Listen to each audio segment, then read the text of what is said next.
நட்சத்திரங்களுக்கு யோகங்கள் இருக்கா, அந்த நட்சத்திரங்கள் எந்த கிரகத்தின் அடிப்படையில் வந்து அந்த யோகம் நம்மளுக்கு அமையும் அப்படிங்கிறதா நம்ம இன்னைக்கு பார்க்க போறோம்.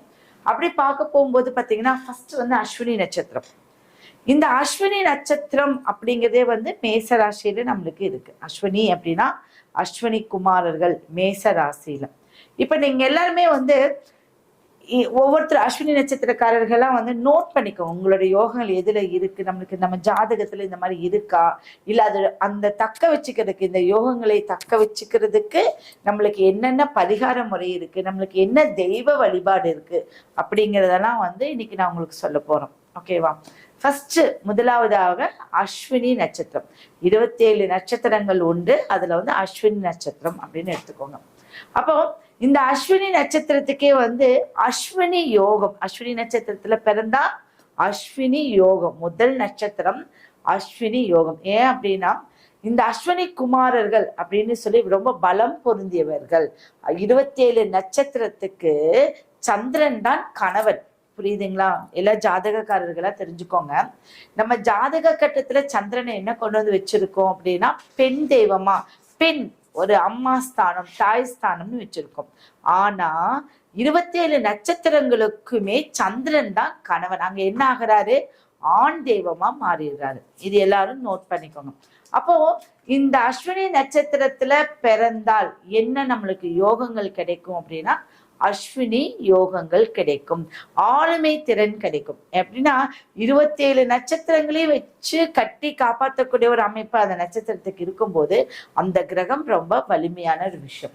இப்ப பாருங்க, சந்திரன் வந்து கேது சூரியன் குருவோடைய அமைப்பில் இருந்தால், இப்ப நம்ம வந்து என்ன நார்மலா இருக்கிறவங்க என்ன சொல்லுவோம், சந்திரன் குருவோட இருந்தா, சந்திரன் சூரியனோட இருந்தா, சந்திரன் கேதுவோட இருந்து, செவ்வாயோடைய பார்வை பட்டால், செவ்வாய் ஏன்னா அது வந்து அஸ்வினி நட்சத்திரம் செவ்வாயோடைய வீட்டில் இருக்கக்கூடிய அமைப்பு. அப்ப செவ்வாயோட பார்வை ரொம்ப முக்கியமான விஷயம் இருக்கு. சரி, இப்ப இந்த 3 கிரகங்களின் சேர்க்கையின் மூலியமாக தான் எனக்கு இந்த யோகம் கிடைக்குமா அப்படின்னு கேட்டா கண்டிப்பா இந்த சந்திரன் சூரியனோட இருந்து செவ்வாய் பார்வை பார்த்தாலும் அந்த யோகம் கிடைக்கும். சந்திரன் கேதுவோட இருந்து செவ்வாய் பார்வை பார்த்தாலும் அந்த யோகம் கிடைக்கும். சந்திரன் குருவோட இருந்து செவ்வாய் பார்வை, செவ்வாயோடைய பார்வை கண்டிப்பாக வேணும். அப்போ இந்த சேர்க்கையின் மூலமா என்ன நம்மளுக்கு கிடைக்கும் அப்படின்னா ஆரோக்கியம், தைரியம், வேகம், விவேகம். நம்மளுடைய வேகம் வந்து விவேகமா செயல்படுறது, அறிவு, புதிய தொடக்கங்கள் ஏற்படுத்தும் போது அதுல வெற்றியை நம்ம காணக்கூடியது.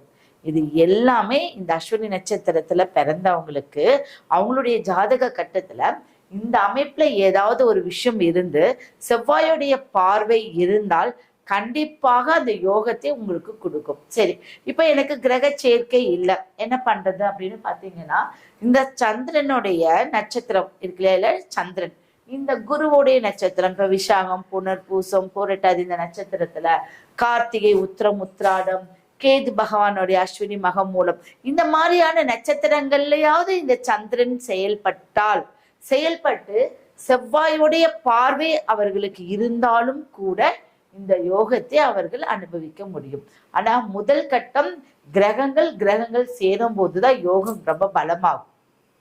கிரகம் ஒன்னோடு ஒண்ணு இணையும் போது யோகங்கள் பலமாகும்.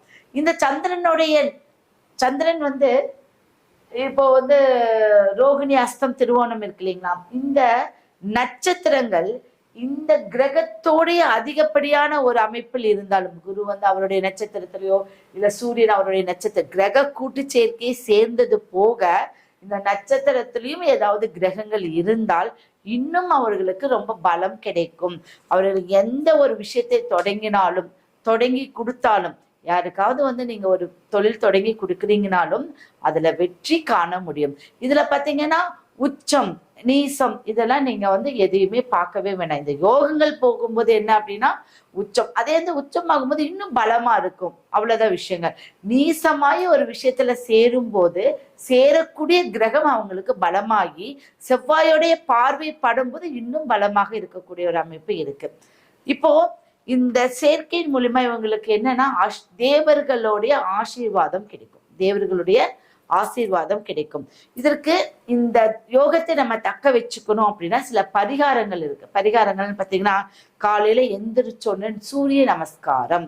இப்ப சூரிய நமஸ்காரம் வந்து நீங்க ஒரு எக்ஸசைஸ் மூலியமா நீங்க செய்யணும் அப்படின்னு கிடையாது.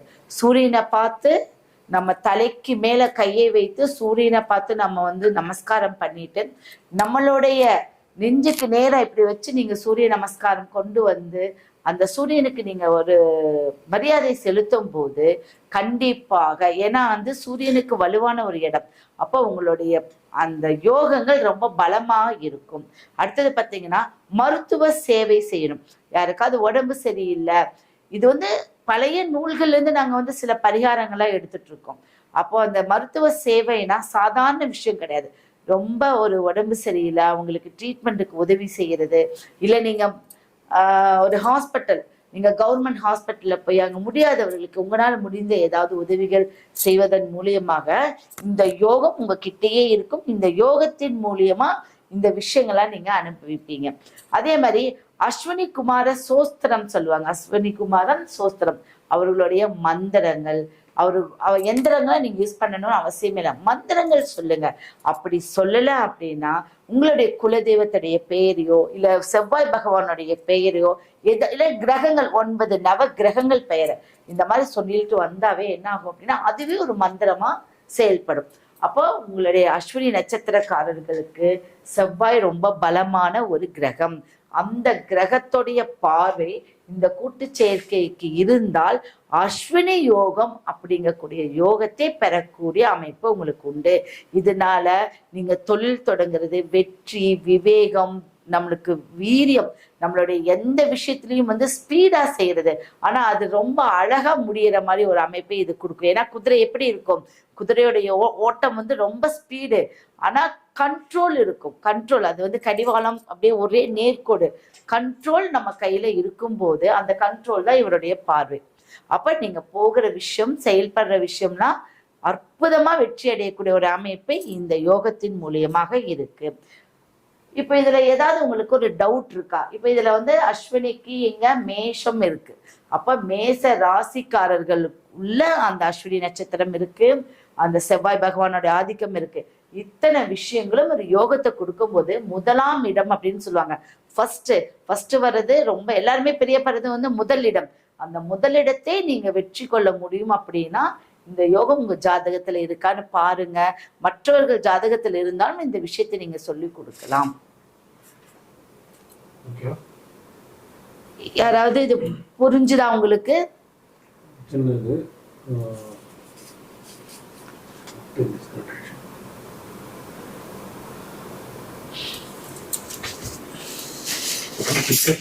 ஃபர்ஸ்ட்ல இருந்து போட்டுக்கிறதா? இல்ல அஸ்வினில இருந்து ஃபர்ஸ்ட்ல இருந்து போடவா? கட் ஆயிடுச்சா?